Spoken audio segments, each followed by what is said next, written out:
नमस्कार दोस्तों, स्वागत है आप सभी का इस चैनल पर। इस वीडियो में मैं गौतम बुद्ध जी से संबंधित कुछ महत्वपूर्ण विषय के बारे में बोलूँगा। तो पहले प्रश्न की तरफ जाऊँ उससे पहले आप लोगों से कुछ बोलना चाहता हूँ। अगर आप इस चैनल पर नए हैं तो मेरे इस चैनल को लाइक और सब्सक्राइब ज़रूर करिए, क्योंकि आपके एक लाइक और सब्सक्राइब से मुझे बहुत मोटिवेशन मिलता है। तो चलते हैं हमारे पहले प्रश्न की तरफ। हमारा पहला प्रश्न है, बौद्ध धर्म का संस्थापक कौन थे? तो बौद्ध धर्म का संस्थापक गौतम बुद्ध थे। बौद्ध धर्म का संस्थापक कौन थे? बौद्ध धर्म का संस्थापक गौतम बुद्ध थे। और गौतम बुद्ध जी को लाइट ऑफ एशिया भी कहा जाता है। गौतम बुद्ध जी को लाइट ऑफ एशिया भी कहा जाता है। बौद्ध धर्म के संस्थापक गौतम बुद्ध जी थे। हमारा अगला प्रश्न है, गौतम बुद्ध का जन्म कब हुआ था? तो गौतम बुद्ध का जन्म 563 ईस्वी पूर्व कपिलवस्तु के लुम्बिनी नामक स्थान में हुआ था। गौतम बुद्ध जी का जन्म 563 ईस्वी पूर्व कपिलवस्तु के लुम्बिनी नामक स्थान में हुआ था। हमारा अगला प्रश्न है, गौतम बुद्ध की मृत्यु कब हुई थी? तो गौतम बुद्ध की मृत्यु 80 वर्ष की अवस्था में 483 ईस्वी पूर्व में कुशीनगर में हुआ था। कुशीनगर उत्तर प्रदेश के देवरिया में है। हमारा अगला प्रश्न है, गौतम बुद्ध की मृत्यु की घटना को क्या कहा जाता है? तो गौतम बुद्ध जी के मृत्यु की घटना को महापरिनिर्वाण कहा जाता है। गौतम बुद्ध जी के मृत्यु की घटना को महापरिनिर्वाण कहा जाता है।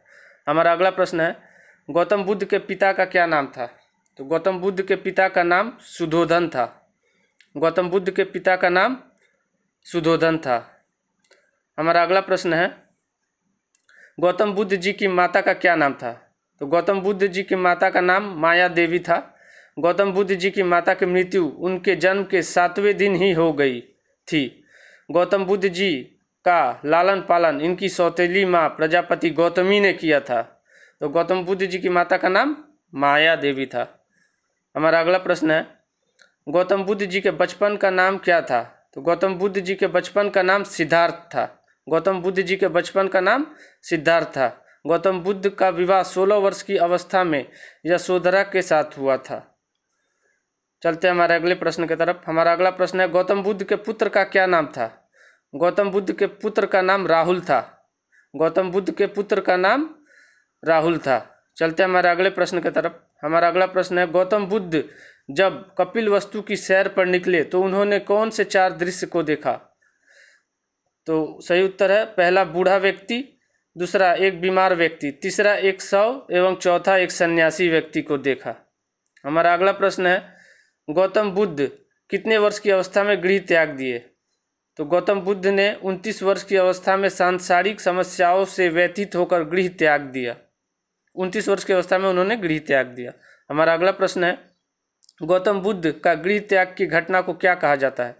तो गौतम बुद्ध जी का गृह त्याग की घटना को महाभिनिष्क्रमण कहा जाता है। गौतम बुद्ध जी के गृह त्याग की घटना को महाभिनिष्क्रमण कहा जाता है। हमारा अगला प्रश्न है, गौतम बुद्ध जी ने गृह त्याग के बाद सांख्य दर्शन की शिक्षा कहाँ से प्राप्त की? तो गौतम बुद्ध जी ने गृह त्याग के बाद सांख्य दर्शन की शिक्षा अलार कलाम से ग्रहण की। हमारा अगला प्रश्न है, गौतम बुद्ध जी के प्रथम गुरु कौन थे? तो गौतम बुद्ध जी के प्रथम गुरु अलार कलाम जी थे। गौतम बुद्ध जी के प्रथम गुरु अलार कलाम थे। चलते हैं हमारे अगले प्रश्न की तरफ। हमारा अगला प्रश्न है, अलार कलाम के बाद गौतम बुद्ध ने किससे शिक्षा ग्रहण की? तो अलार कलाम के बाद गौतम बुद्ध ने रुद्र करामपुत से शिक्षा ग्रहण की। रुद्र करामपुत से शिक्षा ग्रहण की। हमारा अगला प्रश्न है, सिद्धार्थ को ज्ञान की प्राप्ति किस नदी के किनारे और किस वृक्ष के नीचे हुई? तो सिद्धार्थ को ज्ञान की प्राप्ति 35 वर्ष की आयु में वैशाख पूर्णिमा की रात निरंजना नदी के किनारे पीपल वृक्ष के नीचे हुई। तो पीपल के वृक्ष के नीचे उनको ज्ञान की प्राप्ति हुई। हमारा अगला प्रश्न है, ज्ञान प्राप्ति के बाद सिद्धार्थ किस नाम से विख्यात हो गया?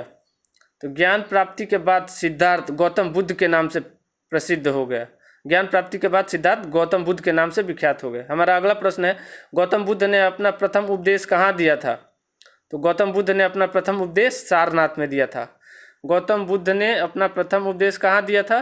गौतम बुद्ध ने अपना प्रथम उपदेश सारनाथ में दिया था। हमारा अगला प्रश्न है, बुद्ध का प्रथम प्रवचन क्या कहलाता है? तो बुद्ध का प्रथम प्रवचन धर्मचक्र प्रवर्तन कहलाता है। बुद्ध का प्रथम प्रवचन धर्मचक्र प्रवर्तन कहलाता है। हमारा अगला प्रश्न है, बुद्ध ने अपना उपदेश किस भाषा में दिया? तो बुद्ध ने अपना उपदेश पाली भाषा में दिया है। बुद्ध ने अपना उपदेश पाली भाषा में दिया है। हमारा अगला प्रश्न है, बुद्ध ने सर्वाधिक उपदेश कहाँ दिया था? बुद्ध ने सर्वाधिक उपदेश श्रावस्ती में दिया था।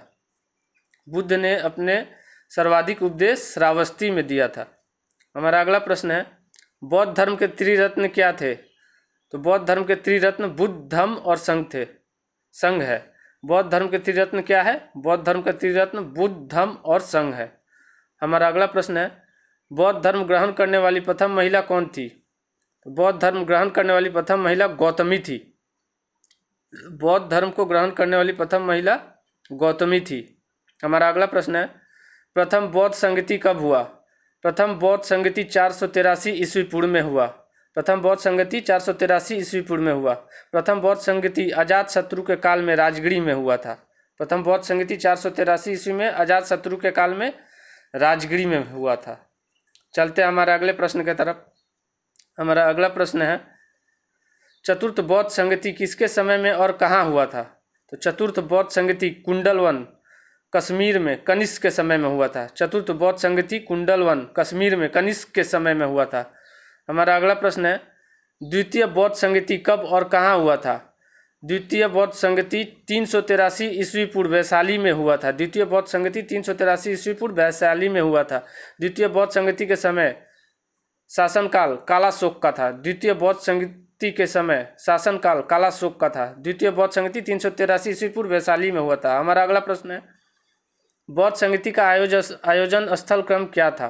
तो बौद्ध संगति का आयोजन स्थल क्रम राजगृह, वैशाली, पाटलिपुत्र और कश्मीर था। बौद्ध संगति का आयोजन स्थल क्रम राजगृह, वैशाली, पाटलिपुत्र और कश्मीर था। हमारा अगला प्रश्न है, बुद्ध की पूर्व जन्म पर आधारित कथा कहाँ स्थित है? बुद्ध की पूर्व जन्म पर आधारित कथा कहाँ स्थित है? तो बुद्ध की पूर्व जन्म पर आधारित कथा जातक में स्थित है, जो बौद्धों का पवित्र ग्रंथ है। हमारा अगला प्रश्न है, बौद्ध धर्म का प्रमुख ग्रंथ क्या है? बौद्ध धर्म का प्रमुख ग्रंथ क्या है? तो बौद्ध धर्म का प्रमुख ग्रंथ पिटक है। बौद्ध धर्म का प्रमुख ग्रंथ पिटक है। हमारा अगला प्रश्न है, बौद्ध धर्म का पूजा स्थल को क्या कहा जाता है? बौद्ध धर्म के पूजा स्थल का नाम चैत्य मंडप था। बौद्ध धर्म का पूजा स्थल का नाम क्या था? बौद्ध धर्म का पूजा स्थल का नाम चैत्य मंडप था। हमारा अगला प्रश्न है, बुद्ध चरित्र के लेखक कौन थे? तो बुद्ध चरित्र के लेखक अश्वघोष थे। बुद्ध चरित्र के लेखक कौन थे? बुद्ध चरित्र के लेखक अश्वघोष थे। हमारा अगला प्रश्न है, तृष्णा को क्षीण हो जाने की अवस्था को बुद्ध ने क्या कहा है? तो तृष्णा को क्षीण हो जाने की अवस्था को बुद्ध ने निर्वाण कहा है। तृष्णा को क्षीण हो जाने की अवस्था को बुद्ध ने निर्वाण कहा है। हमारा अगला प्रश्न है, विश्व दुखों से भरा है का सिद्धांत बुद्ध ने कहाँ से लिया है? विश्व दुखों से भरा है का सिद्धांत बुद्ध ने कहाँ से लिया है? विश्व दुखों से भरा है का सिद्धांत बुद्ध ने उपनिषद से लिया है। हमारा अगला प्रश्न है, चतुर्थ बौद्ध संगति के बाद बौद्ध धर्म को कितने भागों में विभाजित किया गया है? तो चतुर्थ बौद्ध संगति के बाद बौद्ध धर्म को 2 भागों में विभाजित किया गया है। पहला हीनयान और दूसरा महायान। पहला हीनयान और दूसरा महायान। हमारा अगला प्रश्न है, बौद्ध धर्म में किस चीज़ की मान्यता है? तो बौद्ध धर्म में पूर्ण जन्म की मान्यता है। बौद्ध धर्म में पूर्ण जन्म की मान्यता है। हमारा अंतिम प्रश्न है, बौद्ध धर्म में सम्मिलित होने के लिए न्यूनतम आयु सीमा क्या थी? तो बौद्ध धर्म में सम्मिलित होने के लिए न्यूनतम आयु सीमा 15 वर्ष थी। बौद्ध धर्म में सम्मिलित होने के लिए न्यूनतम आयु सीमा 15 वर्ष थी। तो दोस्तों, हमारा यह वीडियो यहीं पर समाप्त होता है। अगर आपको हमारा यह वीडियो पसंद आए तो लाइक और सब्सक्राइब जरूर करें। जय हिंद, जय भारत।